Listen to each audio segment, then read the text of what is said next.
Era uma vez, Griloberto, um grilo guitarrista apaixonado por rock, e Super Pizza, que apesar de ser apenas uma pizza, era altamente independente e determinada. Eles eram grandes amigos e tinham uma relação especial.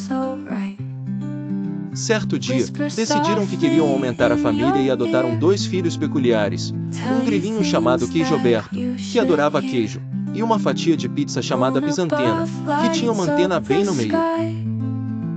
Griloberto, durante um de seus shows em Valinhos, voltou para casa completamente exausto. Super Pizza, com a demanda da casa, pediu ao grilo que ajudasse com as crianças, mas ele recusou, dizendo que precisava descansar.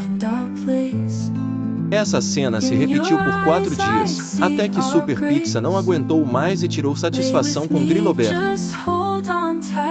Ela perguntou o que ele fazia para ajudar em casa, ao que Griloberto respondeu que trabalhava com a guitarra para cobrir as despesas da família. Super Pizza, então, questionou se ele já havia trocado as fraldas dos filhos alguma vez. Griloberto admitiu que apenas uma vez. Nesse momento, uma figura inesperada, Pedro I da América, o imperador das Américas, chegou a casa com uma entrega. Era uma pilha de fraldas sujas dos filhos que Griloberto havia jogado na casa do imperador sem perceber. Quando confrontado com a bagunça que criou, Griloberto começou a chorar, refletindo: mas que tipo de pai eu sou? Percebendo a gravidade da situação, Griloberto e Super Pizza decidiram fazer um acordo. Griloberto se comprometeu a voltar cedo, até às 18 horas, após seus shows. Naquela noite, no entanto, ele voltou para casa já meia-noite. Super Pizza foi novamente cobrar a atitude de Griloberto, mas ele, para sua surpresa, estava assistindo a um de seus próprios shows em um vídeo gravado. Era uma vez um grilo chamado Griloberto. Ele era conhecido por tocar sua guitarra com maestria, encantando a todos com suas canções. Certo dia, ele tomou a decisão audaciosa de fazer um show no hemisfério oriental, mas sentiu que precisava de uma companhia especial para essa aventura.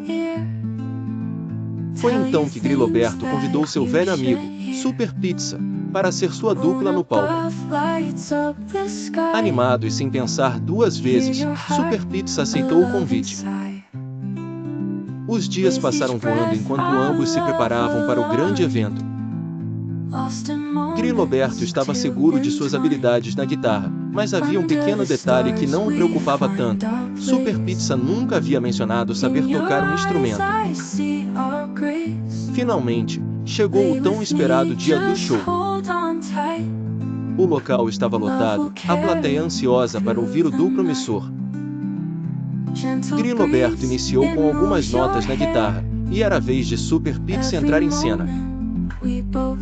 Mas algo estava estranho. As notas de Super Pizza soavam sem harmonia.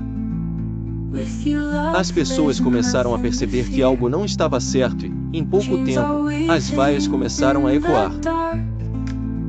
Foi então que Griloberto encarou seu amigo, percebendo a verdade: Super Pizza não sabia tocar. Encerrando o show mais cedo, Griloberto e Super Pizza deixaram o palco sob as luzes que começavam a se apagar. Apesar do fiasco do show, a amizade entre Griloberto e Super Pizza permaneceu intacta.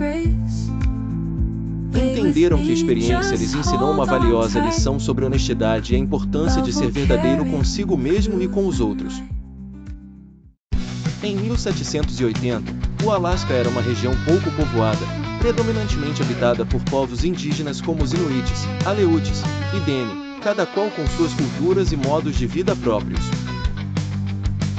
Naquele ano, nascia Frederico, o príncipe real do Alasca, último filho de Nicolau III e Ingrid Ágata do Alasca. Frederico era o irmão caçula, 22 anos mais novo que o notável Pedro I da América. A história da família real do Alasca viu uma reviravolta trágica já em 1781. Dmitri do Alasca, o filho primogênito de Nicolau III, faleceu prematuramente de uma doença misteriosa que consumiu sua vitalidade. A tristeza pela perda do herdeiro encheu os corações da família real. Apenas 3 meses depois, consumido pelo luto, Nicolau III também faleceu, o que deixou a corte do Alasca em luto profundo. Com o colapso do antigo soberano, a rainha Ingrid Ágata se desesperou pela estabilidade do Alasca. Ela então apelou ao seu filho mais velho, Pedro I da América, para nomear Frederico, ainda um menino em seus olhos, como Príncipe da América, título outorgado em 1782 e que significava uma conexão mais forte com o continente. Em 1799, a história de Frederico continuou em nuances de cores mais leves e esperançosas quando, aos 19 anos, ele se casou com a bela Elvira Nunes, uma jovem da nobreza mexicana, conhecida por sua inteligência e graça. O casamento uniu duas culturas distintas e foi celebrado com grandes festividades nas duas terras. Dessa união, nasceu um único filho, Agustín de Iturbide. O pequeno Agustín representava não só a continuação da linhagem real, mas também uma nova era de alianças e esperanças para o Alasca. A história de Frederico não era apenas a de um príncipe do Alasca, mas de um ponto de convergência de culturas e de renovação de laços entre as nações das Américas. No ano de 1804, Pedro I da América governava vastas terras com punho firme e coração inquieto. Seus dias eram preenchidos por reuniões, batalhas, casamentos diplomáticos e visitas esquisitas. Mas nada o preparou para o que viu numa tarde abafada em Salvador. Luís de Alcântara, seu eterno mensageiro de notícias absurdas, entrou no palácio correndo, suando, com os olhos arregalados. Majestade! Eles chegaram. Quem? Os búlgaros? Os russos? Os padres da Sibéria? Seus primos. Os siameses. Pedro largou o cálice de suco de cajá e arregalou os olhos. Os irmãos do sul. Aqueles do Mato Grosso. Exatamente.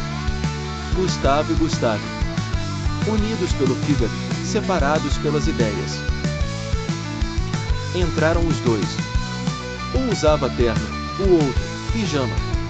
Um lia Kant, o outro jogava bolinha de gude.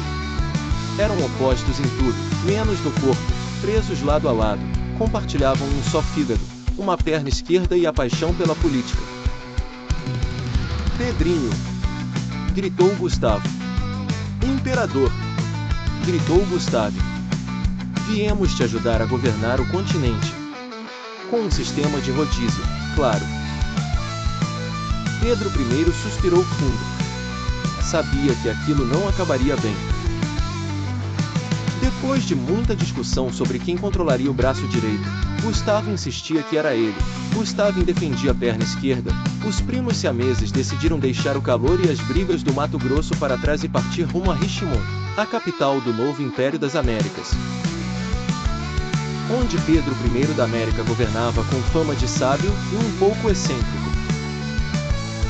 Chegando à cidade, Gustavo e Gustavo foram recebidos com olhares curiosos e sussurros pelo fato de estarem presos um ao outro. Mas eles não se deixaram abalar, afinal, haviam aprendido a conviver, e até a discordar, em perfeita sintonia. Durante uma cerimônia no Palácio Imperial, um jovem homem de postura imponente aproximou-se.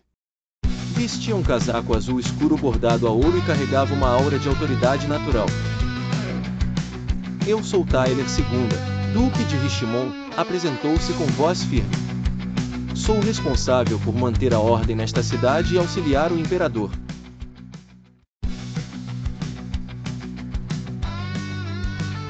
O sol mal nascia no horizonte quando os sinos do palácio tocaram com urgência.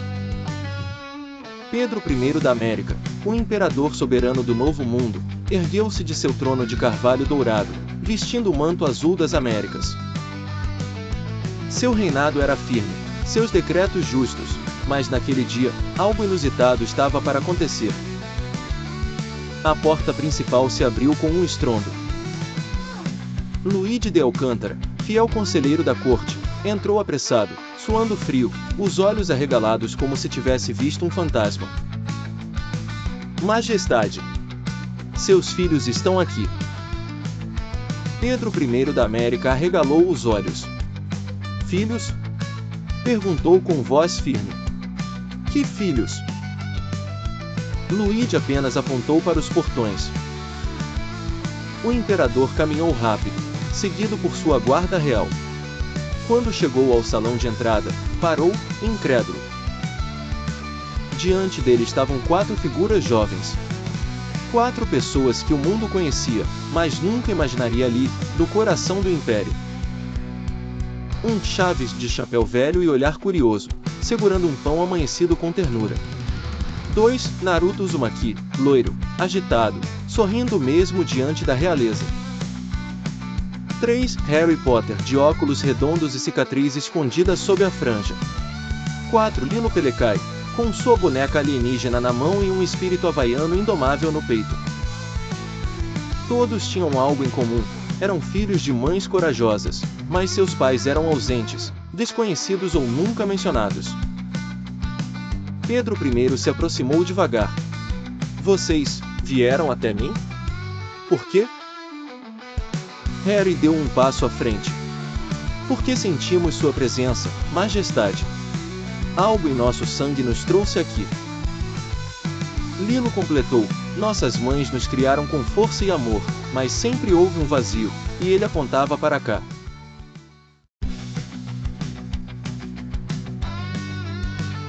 Em 1758, as 13 colônias britânicas na América do Norte eram uma região diversificada, com economias e sociedades distintas em suas regiões Norte, Central e Sul. Naquele mesmo ano, Jacob Harper, um político britânico, decidiu aumentar sua família. Jacob tomou uma decisão estratégica, prometendo a mão de sua filha, Ella Harper, em casamento com Dmitri do Alasca. Dmitri era uma figura conhecida, um homem de influência que poderia talvez consolidar ainda mais alianças importantes. Jacob, como político, sempre estava de olho em oportunidades que pudessem beneficiar a família. O casamento aconteceu em 1759, celebrando a união entre ela e Dmitri. Juntos, eles tiveram 2 filhas, crescendo em meio às mudanças de uma América que caminhava cada vez mais para o conflito e independência. Dmitri, por sua vez, trouxe com ele 4 filhos de seu matrimônio anterior, resultando numa família diversificada e complexa. Os anos seguiram seu curso, enquanto tensões políticas aumentavam entre a América do Norte e a Inglaterra. Jacob, sempre calculista, viu uma oportunidade de levar sua família a um nível ainda mais alto. Ele prometeu sua neta, Martha Harper, sobrinhas de Ella, em casamento ao imperador da América do Norte, Pedro I. Pedro I era um outro irmão de Dmitri, embora o intervalo entre os nascimentos dos dois fosse de 50 anos, sendo Pedro um homem já consolidado em sua liderança política. O casamento entre Martha Harper e Pedro I, realizado em 1774, era motivo de muitas especulações, pois não apenas unia 2 famílias poderosas, mas também marcava um passo importante nas alianças políticas da época. Martha Harper e Pedro I tiveram uma filha conjunta, também chamada Martha Harper, perpetuando o nome e continuando a dinastia nos tempos turbulentos que se insistiam, às vésperas da Revolução Americana.